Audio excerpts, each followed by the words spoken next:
হাদি হত্যার এই ঘটনার সাথে কোনোভাবেই জড়িত না। আমি ফয়সাল করিম মাসুদ। আপনারা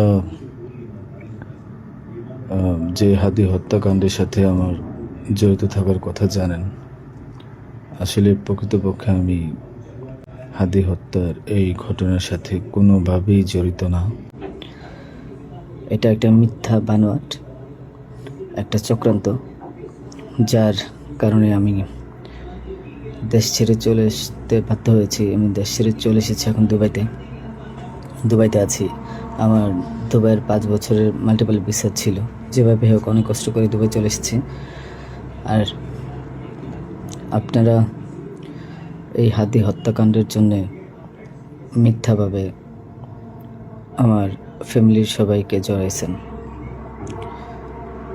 তাদের কোনো দোষ নেই, তাদেরকে আপনারা সবাই মিথ্যা হয়রানি করছেন, যেভাবে পারছেন সেভাবে অত্যাচার করছেন। আসলে এটা বলে বোঝানোর মতো না। আপনারা অনেক অত্যাচার করছেন, মিথ্যাভাবে তাদেরকে ফাঁসিয়েছেন, আমাকে ফাঁসিয়েছেন। হ্যাঁ, হাদির সাথে আমার সম্পর্ক ছিল। আমি গিয়েছিলাম তার অফিসে যাওয়ার পিছনে কারণটা হচ্ছে, আমি যেহেতু ব্যবসা করি, আমার একটা আইটি ফার্ম আছে। তো দীর্ঘ 10 বছর ধরে আমি বিজনেস করছি। এই আইটি ফার্মে অনেক কাজই হয়, সব সরকারি কাজ হয়।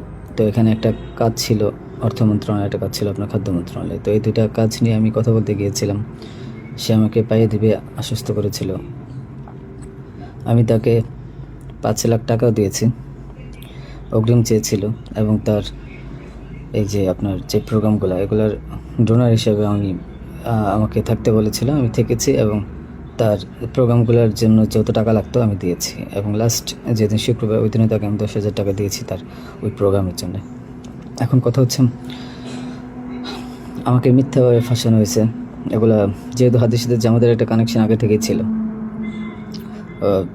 ও জামাতের প্রোডাক্ট, তো সেই জন্য জামাতিরা কোনোভাবে এই ঘটনা করেছে। ওই বাইকের মধ্যে আমি ছিলাম না, এবং ওই বাইকের চালকও আমার কোনো ছোটো ভাই ছিল না।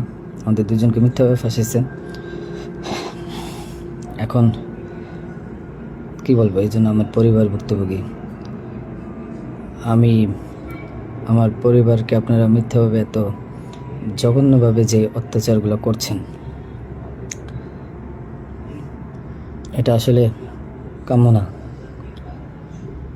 আমি এটার প্রতিবাদ জানাই, তীব্র প্রতিবাদ জানাই। এটার একদিন সুষ্ঠু বিচার হবে।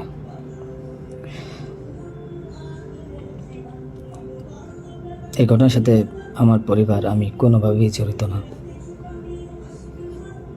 আর আপনারা যেই ব্যাংকের টাকার কথা বলছেন, এগুলো আমার কামানো টাকা, আমার সরকারি বিলের টাকা। আমি এবছরও 9 লাখ টাকা ট্যাক্স পে করেছি। প্রতি বছরই আমি গভর্নমেন্টকে ট্যাক্স দিই। এগুলো প্রত্যেকটা হিসাব আছে।